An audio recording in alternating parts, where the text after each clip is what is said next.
नमस्कार, जोहार। आजकल की भाग दौड़ भरी ज़िंदगी में हमें शारीरिक और मानसिक तनाव के कारण हमारे शरीर में कई सारी गतिविधियों में बदलाव होते हैं। दूरदर्शन के इस खास कार्यक्रम स्वास्थ्य चर्चा में आज हम चर्चा करेंगे हार्मोनल इम्बैलेंस के बारे में। इस विषय में अधिक जानकारी देने के लिए हमारे साथ मौजूद है स्टूडियो में होम्योपैथिक विशेषज्ञ डॉक्टर प्रियंका त्रिवेदी। मैम, आपका बहुत बहुत स्वागत है इस कार्यक्रम में। मैम, आज का हमारा जो मुद्दा है हार्मोनल इम्बैलेंस, जिसे हार्मोन्स असंतुलन भी कहते हैं। तो सबसे पहले हम जानना चाहेंगे कि हार्मोन्स क्या होते हैं। तो देखिए, हमारे बॉडी में छोटी छोटी ग्रंथियां होती हैं। ये ग्रंथियां मिला के एंडोक्राइन सिस्टम बनाती हैं। इन ग्रंथियों का काम है हार्मोन रिलीज करना। अब हम बात करें कि हार्मोन्स क्या होते हैं, तो ये एक केमिकल है जो कि इन ग्रंथियों के द्वारा ब्लड में छोड़ा जाता है और फिर ये ब्लड से जाते हैं ट्रैवल करके और आपके टिश्यू में, ऑर्गन्स में, सेल्स में पहुंचते हैं। इनका मेन काम होता है आपके बॉडी के कोऑर्डिनेट करना। ये आपको बताएंगे कब और क्या करना है। जैसे कि अगर आपकी बॉडी है, छोटा बच्चा है, अब किस समय पे इसको प्यूबर्टी पे जाना है, कब ये किशोर अवस्था में जाएगा, बॉडी को कौन बताएगा। तो ये ग्रंथियां उस स्पेसिफिक टाइम पर ऐसे हार्मोन्स प्रोड्यूस करेंगी कि आपकी बॉडी में ग्रोथ होने चालू होंगे और आपकी बॉडी को ये सिम्टम्स मिलेगा, साइन मिलेगा, एक इशारा मिलेगा कि अब आप किशोर अवस्था में जाने के लिए तैयार हैं और अब आपके बॉडी में वैसी ग्रोथ होने चाहिए या वैसे चेंजेस होने चाहिए फिजिकली और मेंटली कि आप अब बच्चे से निकल के किशोर अवस्था में आएंगे। तो ऐसे बहुत सारी ग्रंथियां हैं, कम से कम 50 के ऊपर की ग्रंथियां हैं जो कि अपना अपना काम अपने अपने समय में अलग अलग जेंडर्स पे करती हैं। मैम, इम्बैलेंस ऑफ हार्मोन्स क्यों होते हैं, मतलब इसके होने की क्या कुछ कारण हो सकते हैं? देखिए, कारण बहुत सारे होते हैं। एक तो बाय बर्थ हो सकता है, जब बच्चा या तो पेट के अंदर है, किसी कारण से कोई ग्रंथि नहीं बनी, जैसे कि 100 में से 0.1% चांसेस होते हैं कि पिट्यूटरी ग्लैंड ना बना या थायराइड ग्लैंड नहीं बना। तो अगर बाय बर्थ है तब तो फिर इसके प्रॉब्लम्स होते हैं और इसको आप खाली मैनेज कर सकते हैं जब तक बच्चा जीवित रहता है। दूसरा होता है कि अगर आपने खाना अच्छा नहीं दिया, माल न्यूट्रिशन है, न्यूट्रिशन बराबर नहीं मिल रहा है या बहुत ज़्यादा खा रहे हैं या आप ओबीज हैं, तब भी क्या होगा, आपका जो नॉर्मल बैलेंस था हार्मोन का वो ऊपर नीचे होने लगेगा और एक समय के बाद बॉडी इसको एडजस्ट नहीं कर पाएगी और आपको फिर फाइनली साइंस और सिम्टम्स दिखने लग जाएंगे।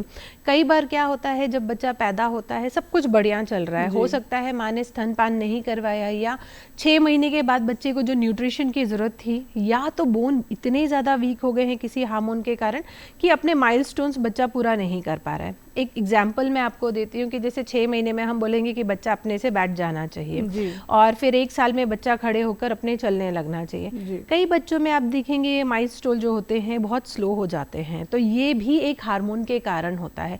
कुछ हार्मोन्स होंगे जो आपके हड्डियों को मजबूत करने में मदद करता है और अगर इस वक्त ये हार्मोन्स प्रॉपर नहीं रिलीज हुए किसी कारण से तो फिर वो डिले हो जाएगा।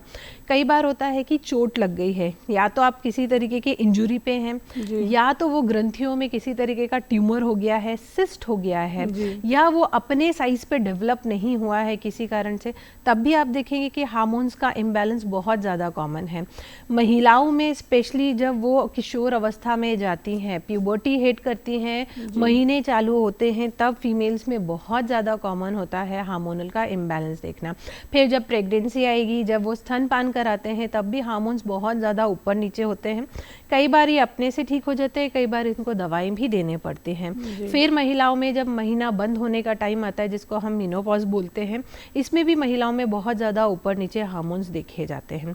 अगर हम बच्चों की बात करें तो जब बच्चे किशोर अवस्था में आ रहे होते हैं, तो चाहे वो आदमी हो, बच्चे हो, लड़का हो या लड़की हो, दोनों में ही आप देखेंगे फिजिकल चेंजेस और मेंटल चेंजेस होते हैं। तो ये किस कारण से होता है? ये भी हार्मोन्स के कारण होता है। तो ग्रोथ हार्मोन इन पे यहाँ पर बहुत ज़्यादा इम्पॉर्टेंट होता है।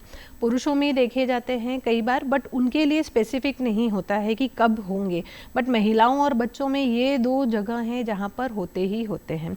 कई बार किसी तरीके का दवा खाने से होता है, कई बार आप स्टीरॉइड्स किसी कारण से बहुत लंबे स्टीरॉइड पर हैं या पॉल्यूशन पे है या ऐसे केमिकल के सामने आप आ रहे हैं या बार बार उनके संपर्क में आ रहे हैं कि आपके जो ग्रंथ हैं, ग्लैंड्स हैं, वो इम्बैलेंस हो रहे हैं और किसी कारण से ये आपका सिक्रीशंस जो है वो धीरे धीरे कम करने लग जाते हैं। प्रियंका जी, अगर हम बात करें हार्मोनल इम्बैलेंस की, तो इसके क्या कुछ साइंस जो हैं वो लोगों को दिखना स्टार्ट होते हैं जिसके बाद उन्हें ये समझना चाहिए कि अब उन्हें डॉक्टर से जाकर के कंसल्ट करना चाहिए?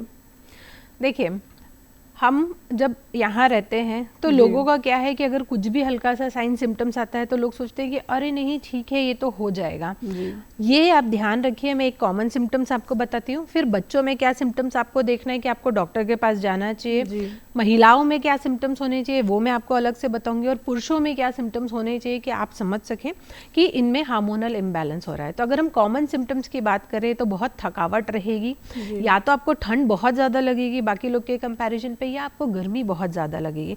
बच्चों में अपने एज के हिसाब से ग्रोथ नहीं दिखेगी, कई बार बाल झड़ना, बहुत ज़्यादा कमज़ोरी फील होना, थकान फील होना, हड्डियों में कमज़ोरी या दर्द फील होना, या तो आप बहुत ज़्यादा मोटे हो गए हैं, वेट गेन कर रहे हैं बिना किसी कारण के, या तो कोई कारण नहीं है लेकिन आप वेट कम करते जा रहे हैं, लूज़ करते जा रहे हैं।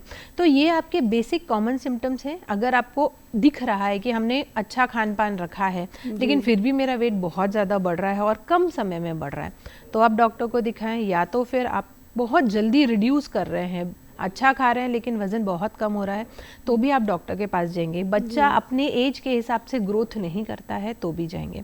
अगर अब हम बात करते हैं कि बच्चों में हम क्या ऐसे सिम्टम्स देखें कि हमें तुरंत अपने बच्चों को डॉक्टर के पास ले जाना चाहिए या उनका ट्रीटमेंट करवाना चाहिए, तो अगर बच्चा पैदा हुआ और अपनी एज के हिसाब से रिस्पॉन्ड नहीं कर रहा है या उतना एक्टिव नहीं है, छोटा बच्चा 2 साल के अंदर का है, तो आप ज़रूर अपने डॉक्टर को दिखाएं, कंसल्ट करें, क्योंकि कई बार बच्चों में क्या होता है, थायराइड का इशू हो सकता है और इंसुलिन के भी इश्यूज हो सकते हैं जो कि बाय बर्थ होता है। अब हम बात करें कि जब बच्चा किशोर अवस्था में आने वाला होता है तब आप देखेंगे कि बच्चों में बॉडी में चेंजेस आने चालू होते हैं। अगर आपको लग रहा है कि बच्चा का ग्रोथ हार्मोन्स उतने अच्छे नहीं हैं, वो अपने समय के हिसाब से अगर बढ़ नहीं रहा है या बाकी के हिसाब से छोटा है, तो आप दिखाएंगे। ग्रोथ हार्मोन में 2 चीज़ होती है, या तो बच्चा अपनी एज से बहुत ज़्यादा बढ़ गया है, जाइंट दिख रहा है, तो आप ज़रूर जाके डॉक्टर को दिखाएं, या तो बच्चा अपनी एज के हिसाब से बहुत छोटा रह गया है, बोलने में, मानसिक जो गतिविधियां होती हैं अगर उनमें भी नॉर्मल नहीं दिख रहे हैं, तो आप ज़रूर दिखाइए। नहीं सोचे कि बच्चा धीरे धीरे बोलना सीखेगा या थोड़ा बड़ा होगा तो और समझदार होगा, ये आपको बिल्कुल भी नहीं करना है। कई बार क्या होगा, बच्चा बहुत दुबला होगा, बहुत थका हुआ रहेगा, आंखों के नीचे काले गड्ढे रहेंगे, हर बार बच्चा आप कुछ भी बोलना चाहेंगे वो खाना नहीं चाहेगा, हमेशा चिड़चिड़ा रहेगा, रोता रहेगा, आप कुछ भी बोलेंगे गुस्सा बहुत होगा। आजकल ये बहुत ज़्यादा कॉमन देखा जा रहा है। कई बार क्या होता है, हार्मोनल इम्बैलेंस, बच्चों में न्यूट्रिशन की कमी होती है। आप मोबाइल दे देते हैं, बच्चा खा रहा है बट न्यूट्रिशन नहीं खा रहा है, या तो माँ बाप अब सब काम करने लग गए हैं तो वो बैठ नहीं सकते हैं अपने बच्चों के पास, तो चिप्स, जंक फूड देना चालू करते हैं, इसमें भी बच्चों में न्यूट्रिशन नहीं होता है और बच्चा बीमार पड़ने लगता है, और फिर आप बोलते हैं, उसको जस्टिफाई करते हैं कि नहीं हमारा बच्चा शुरू से ऐसा है। तो अगर इनमें से कोई भी प्रॉब्लम है, आपको लगता है कि बहुत कॉन्स्टिपेशन है, पेट में दर्द है, ग्रोथ नहीं हो रहा है, या मेंटली उतना डेवलप नहीं हुआ है बच्चा, या हमेशा थका थका रहता है, वेट नहीं बढ़ रहा है, या बहुत ज़्यादा खान पान के कारण भी वेट बढ़ गया है, ओबीज हो गया है वो, तो आप ज़रूर डॉक्टर को दिखाएं बच्चों के। अब हम बात करें पुरुषों में, तो जब हम पुरुषों में आते हैं तो पुरुषों में ना हमेशा उनको लगेगा कि मैं बहुत थका हुआ हूँ, बहुत ज़्यादा अत्यधिक स्वेटिंग होगी, पसीना खूब आएगा, चिड़चिड़ापन रहेगा, अच्छा खान पान के कारण अगर खा भी रहे हैं तब भी वो हमेशा थके हुए लगेंगे। अगर बहुत ज़्यादा स्ट्रेस है, क्योंकि ये पुरुषों में बहुत ज़्यादा देखा गया है कि वर्क स्ट्रेस बहुत ज़्यादा होता है, साथ में फैमिली स्ट्रेस भी होता है, तो अगर आप लंबे समय तक स्ट्रेस में रहेंगे तब भी हो सकता है कि आपके जो हार्मोनल है बैलेंस नहीं हो, हार्मोन्स और इम्बैलेंस हो जाए। टेस्टोस्टेरोन और थायराइड ग्लैंड्स, ये 2 मेन हार्मोन्स होते हैं जो कॉमनली इम्बैलेंस करते हैं। तो अगर हम देखें तो उनके आपस संबंध, जो पति पत्नी के संबंध होते हैं, उनके जो डिज़ायर होती है संबंध बनाने के लिए, वो पुरुषों में बहुत ख़त्म हो जाती है। कई बार हम देखें तो इरेक्टाइल डिसफंक्शन होता है, स्पर्म काउंट्स कम हो जाते हैं पुरुषों में। अगर आप देखेंगे तो पुरुषों में ना एक बाल झड़ने की एक अजीब सी पैटर्न होती है, तो ये भी हार्मोन्स के कारण होती है। कई बार आप देखेंगे पुरुष एकदम पतला दुबला है लेकिन ये जो पेट है उसमें खूब सारा फैट इकट्ठा हो गया है, तो ये भी कई बार हार्मोन के इम्बैलेंस के कारण होता है। बहुत ज़्यादा फेस में अगर आपको पिगमेंटेशंस दिख रहे हैं या टैग आ गया है, वॉट्स आ गए हैं, मोल्स आ गए हैं, तो कई बार ये भी हार्मोन इम्बैलेंस के कारण देखा जाता है। हड्डियाँ कमज़ोर होना, जोड़ों में कई बार सूजन होना, या आपको अच्छा नहीं लग रहा है, बहुत थकान होती है, ये भी मेल्स में, आदमियों में देखा जाता है। अब अगर हम बात करें कि औरतों में क्या होता है, तो औरतों में हार्मोन्स बहुत ज़्यादा हर लाइफ में हर एक स्पेसिफिक टाइम पे चेंज होते हैं। जब वो प्यूबर्टी में आते हैं तो महीना चालू होता है, तब हार्मोन्स बहुत ज़्यादा चेंज होते हैं। कई बार इनमें आपको दवा की कोई ज़रूरत नहीं है, नॉर्मली बॉडी अपना बैलेंस करने की कोशिश करती है और कुछ समय के बाद ये नॉर्मल हो जाता है। तो ये आप देखेंगे 10 साल से 14 साल के बीच में जब महीने बच्चों को मानसिक मेंसेस चालू होते हैं। प्रेगनेंसी के टाइम बहुत कॉमन है। अगर आपने कोई हार्मोनल थेरेपी ली है या आप बर्थ कंट्रोलिंग पिल्स खाते हैं, तो वैसी महिलाओं में जो कि बाहर से हार्मोन्स खा रही हैं, उनमें हार्मोनल इम्बैलेंस हो जाता है। बॉडी एकदम ठीक थी, बट आपने इनफर्टिलिटी के लिए तैयारी की, डॉक्टर के पास गए और हार्मोन्स खाने चालू किए, तो अब ये वाली गोलियों के कारण भी आपका हार्मोनल इम्बैलेंस हो सकता है। जब आप प्रेगनेंसी में होते तो आपने देखा होगा कई बार जिनको कभी थायराइड नहीं था उनको थायराइड हो जाता है, शुगर लेवल्स बढ़ जाते हैं, कई बार बीपी भी बढ़ जाता है, तो ये भी हार्मोनल इम्बैलेंस के कारण होता है। तो 90% औरतों में ये प्रेगनेंसी के साथ रूल आउट हो जाता है, इनको जीवन भर दवा नहीं खानी पड़ती है। लेकिन कुछ महिलाओं में फिर ये कंटिन्यू रह जाता है।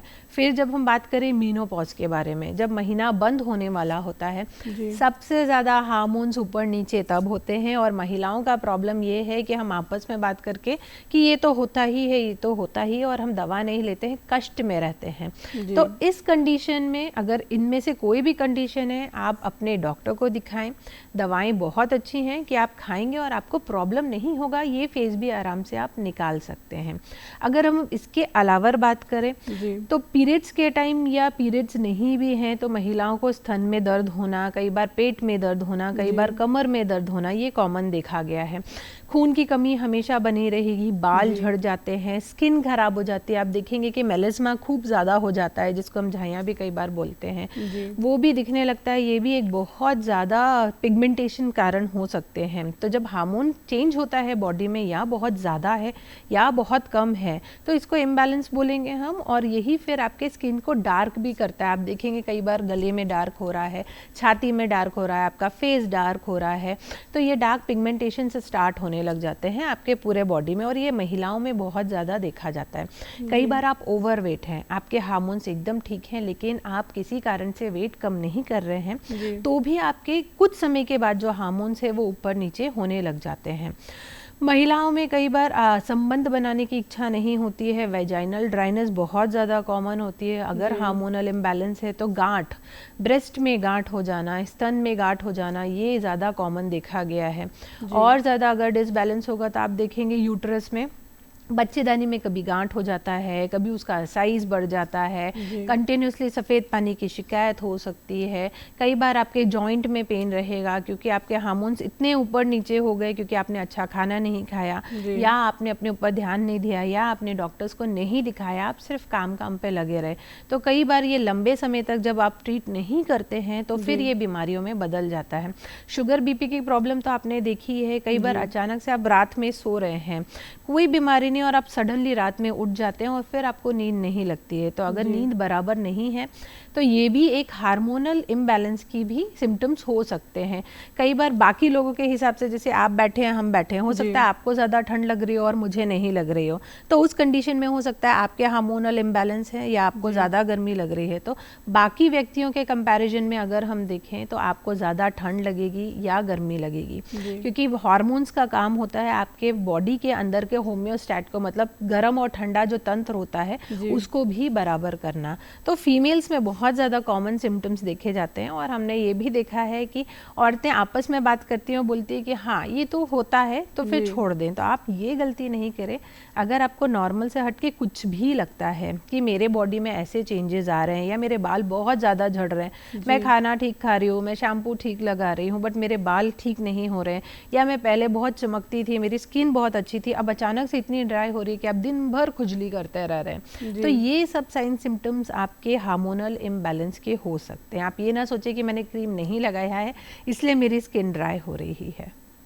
प्रियंका जी, कई बार ऐसा होता है कि इम्बैलेंस हो जाता है, हम उसके साइंस भी जो है वो रेक्टिफाई कर लेते हैं, लेकिन उसका इलाज किस तरीके से हम करवाएं इसे लेकर के काफ़ी परेशान होते हैं। तो क्या ये इलाज से पूरी तरीके से ठीक हो सकता है?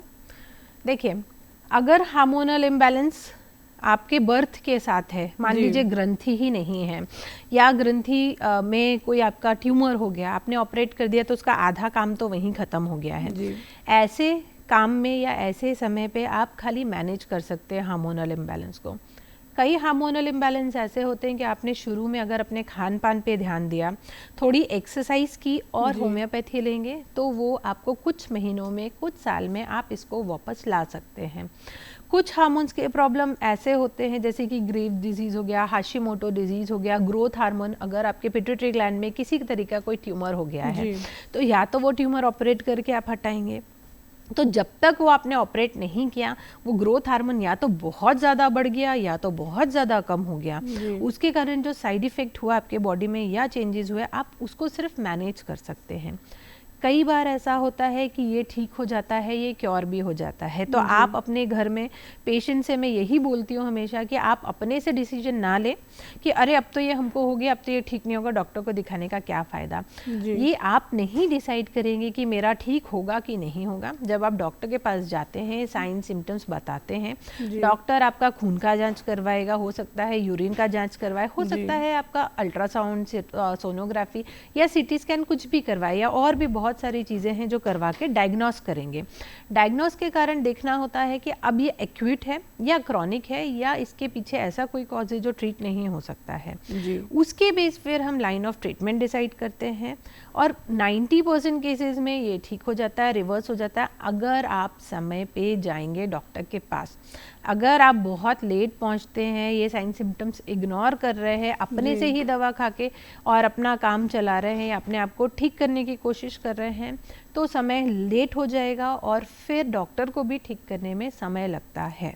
तो इसलिए मैं सबको यही बोलूँगी कि आपको कुछ भी साइन सिम्टम्स मिले, आप हमेशा अपने डॉक्टर के पास जाएं, वो डायग्नोस करेगा और वो आपको फिर जो एडवाइस करता है आप उसके अकॉर्डिंगली चलें। प्रियंका जी, खान पान की क्या भूमिका रहती है? किस तरीके के खाने जो है वो खाने चाहिए और किन खानों को जो है वो हमें अवॉइड करना चाहिए अगर किसी भी व्यक्ति को हार्मोनल इम्बैलेंस है तो?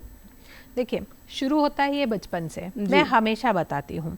तो अगर आप एक पेरेंट हैं या एक ग्रैंड पेरेंट हैं तो आपको ना अपने बच्चे का खान पान बहुत अच्छा रखना होगा और ये आपसे चालू होता है। अगर मैं बोलूँ कि मैं रोज़ पिज़्ज़ा, बर्गर, पास्ता खा रही हूँ और मैं अपने बच्चे को बोलूँ कि तुम नहीं खाओ तो वो नहीं मानेगा। तो आपको आपका लाइफस्टाइल ठीक करना पड़ेगा और साथ में अपने बच्चे को भी करेक्ट अच्छी हैबिट डालनी होगी। अच्छी हैबिट में क्या डालना है? खाए सब कुछ, रिस्ट्रिक्शंस नहीं है, बट अगर आप जंक फूड दे रहे हैं तो उसको जितना हो सकता है उतना कट डाउन करें। शुगर और सॉल्ट, अगर आप है हार्मोनल इम्बैलेंस के पेशेंट या आपको लगता है कि हमें हो सकता है मेरी फैमिली हिस्ट्री चल रही है, तो आप शुगर और नमक, इन दोनों का जो कंटेंट है वो हमेशा कम रखें, ज़्यादा नहीं लें, तो हो सकता है कि आप बच जाएं। क्योंकि आप जब हेल्दी लाइफस्टाइल चालू करते हैं, अपने खाने में आपको हरी पत्तियाँ, जितनी भी हरे साग या हरे पत्तेदार सब्जियां हैं वो किसी भी एज ग्रुप में आप खाएंगे तो इससे आपको न्यूट्रिशन मिलेगा। जब आपको न्यूट्रिशन मिलेगा तो ये जो ग्रंथियाँ हैं, ग्लैंड्स हैं, वो अपने हार्मोन को बैलेंस कर लेती हैं। तो आप हरी पत्तियाँ खाएँ। आप क्या खा सकते हैं इसके अलावा? जो ज़मीन के अंदर उगने वाले सब्जियां हैं वो खाएं, जैसे कि आपका आलू हो गया है, स्वीट पोटैटो हो गया है, कैरेट हो गया है, उसके बाद शलगम हो गया है, जो भी ज़मीन के अंदर हैं वो खाने से आपको सारे मिनरल्स और न्यूट्रिशन मिलते हैं। ये भी बहुत हद तक आपके हार्मोन्स को बैलेंस करने में मदद करते हैं।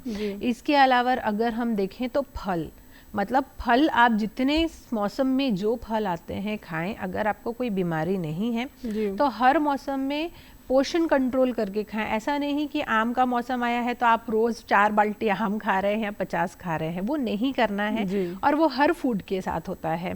कॉफ़ी का इंटेक कम करें और टी का इंटेक कम करें। अगर आप बड़ों में जाएंगे तो अल्कोहल, स्मोकिंग, अगर ये सब ज़्यादा रहता है तो ये बहुत एक मेजर कारण है कि आपके बॉडी में हार्मोनल इम्बैलेंस होते हैं। अगर आप ऐसी जगह रहते हैं जहाँ पे एयर पॉल्यूशन है, वातावरण साफ नहीं है, तो ये भी एक कारण कहीं हो सकता है आपके हार्मोनल इम्बैलेंस का।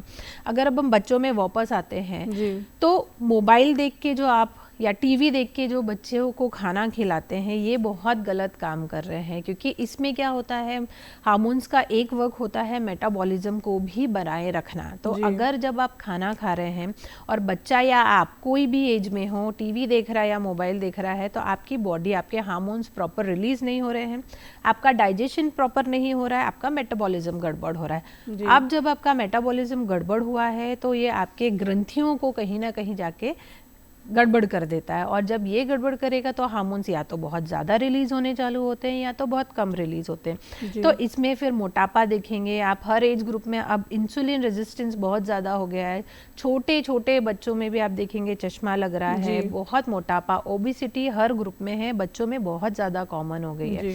तो वो सब आप अवॉइड करेंगे, बच्चे को बाहर जाने देंगे, खेलेगा कूदेगा, ब्लड सर्कुलेशन प्रॉपर होगा, नींद अच्छी आएगी, तो आपके जो हार्मोन रिलीज होते हैं, चाहे वो बैड हार्मोन्स हो गुड हार्मोन्स है, वो भी कंट्रोल होते हैं। और कहीं ना कहीं फिर ये भी हेल्प करता है आपको आपके हार्मोन्स को बैलेंस करने में। तो ये बात हुई हमारे बच्चों में क्या डाइट हमको लेना चाहिए जी। अब जैसे हम बड़ों में आते हैं, अगर प्यूबर्टी पे आ रहे हैं तो आपको विटामिन्स और मिनरल्स का बहुत ध्यान रखना है। इसका मतलब है कि नट्स और सीड्स, मतलब ड्राई फ्रूट्स, और जैसे कि सनफ्लावर के सीड्स हो गए, पम्पकिन के सीड्स हो गए, आपकी तीसी हो गई है, तिल हो गया, इस तरीके जो छोटे छोटे छोटे दाने हैं और बड़े दाने हैं, ये आपके खाने में हमेशा होना चाहिए, चाहे आप किसी भी एज ग्रुप में हो।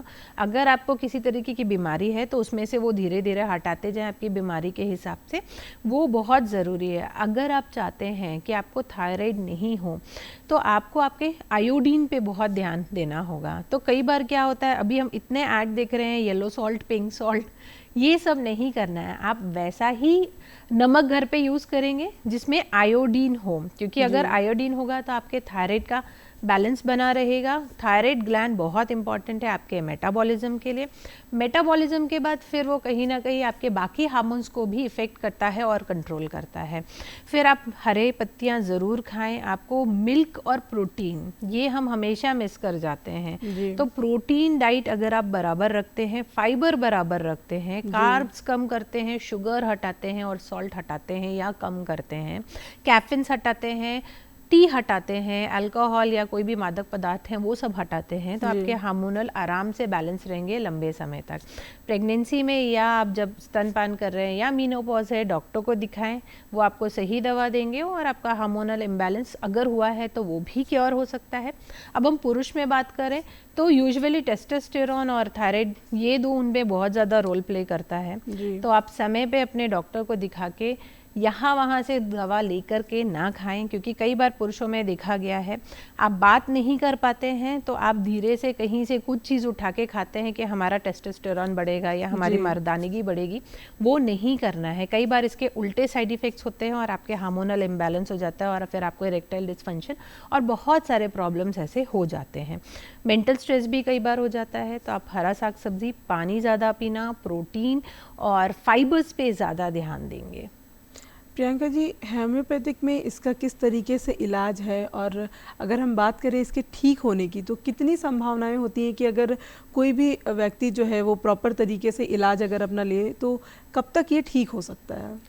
होम्योपैथी में बहुत अच्छा इलाज है जी। अगर किसी टाइप का ट्यूमर या सिस्ट नहीं है जहाँ पे सर्जरी करने की ज़रूरत है, वहाँ पे होम्योपैथी सिर्फ आपको सपोर्टिव काम करेगा। लेकिन आपका थायराइड ग्लैंड हो गया, आपका बीपी हाई हो रहा है, आपका कोलेस्ट्रॉल हाई हो गया है, बच्चे में नॉर्मल ग्रोथ नहीं हो रही है, प्यूबर्टी हिट किया है, पीरियड्स में दिक्कत है, पीसीओएस है, मीनोपॉज सिंड्रोम्स हो रहे हैं, या आपके यूट्रस में फाइब्रॉइड है, ट्यूमर है, स्तन में फाइब्रॉइड ट्यूमर है, ये सब में होम्योपैथी बहुत अच्छे काम करते हैं। ये भ्रम है लोगों में कि होम्योपैथी आराम से या बहुत धीरे काम करती है या बढ़ाती है।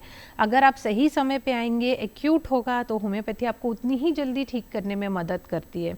अगर आप बहुत लंबे समय आए, बहुत सारी दवाएं खा के, स्टेरॉइड खा के, हार्मोन्स खा के अपनी बॉडी को ख़राब करके आएंगे तो आपने इतना समय ख़राब कर दिया, इसलिए होम्योपैथी आपको लगता है स्लो है। तो होम्योपैथी में इसके बहुत इलाज हैं और बहुत जल्दी कई बार होता है कि आप इसको वापस ठीक कर सकते हैं। लोग कहते हैं कि पीसीओडी के क्योर नहीं होता है। मैंने और मेरे जैसे बहुत सारे होम्योपैथी डॉक्टर्स ने पीसीओडी को नॉर्मल किया है। बस हम डाइट का ही बोलते हैं, अगर आप डाइट मेंटेन करते हैं तो आप एकदम क्योर कर सकते हैं। थायराइड का है, शुगर का है, बीपी का है, कोलेस्ट्रॉल का है, आप जितने नाम गिनेंगे मैक्सिमम का होम्योपैथी में इलाज है, चाहे वो बच्चे हों, चाहे वो औरत हो या आदमी हो। जैसे कि आपने हेयर फॉल देखा होगा, हेयर फॉल में होम्योपैथी बहुत अच्छा काम करते हैं। जब हम हार्मोनल इम्बैलेंस होता है तो नेल्स में चेंजेस आने लगते हैं। इसमें भी अगर आप होम्योपैथी देते हैं तो वो आपके पूरे बॉडी को ट्रीट कर रहा है। तो इसका मतलब है नेचुरल तरीके से बिना साइड इफेक्ट के वो आपके हार्मोन्स को बैलेंस करने में हेल्प कर रहा है। और जब आपके बैलेंस हो जाएंगे हार्मोन्स तो आपके जो प्रॉब्लम है, जो परेशानियां हैं, वो धीरे धीरे अपने आप ही क्योर होने लग जाती हैं। तो मैं हमेशा बोलूँगी कि आप पहले होम्योपैथी पे जाएं और बाद में फिर बाकी पैथीज पे जाएं। जी, तो आज हार्मोनल इम्बैलेंस के बारे में जो है वो होम्योपैथिक से कैसे हम उसे ठीक कर सकते हैं, किन किन बातों का जो है वो हम ध्यान रख सकते हैं, वो हमारी होम्योपैथिक विशेषज्ञ ने हमें बताया। और इसी के साथ जो है वो स्वास्थ्य चर्चा के अगले अंक में हमारे साथ बने रहें। नमस्कार, जोहार।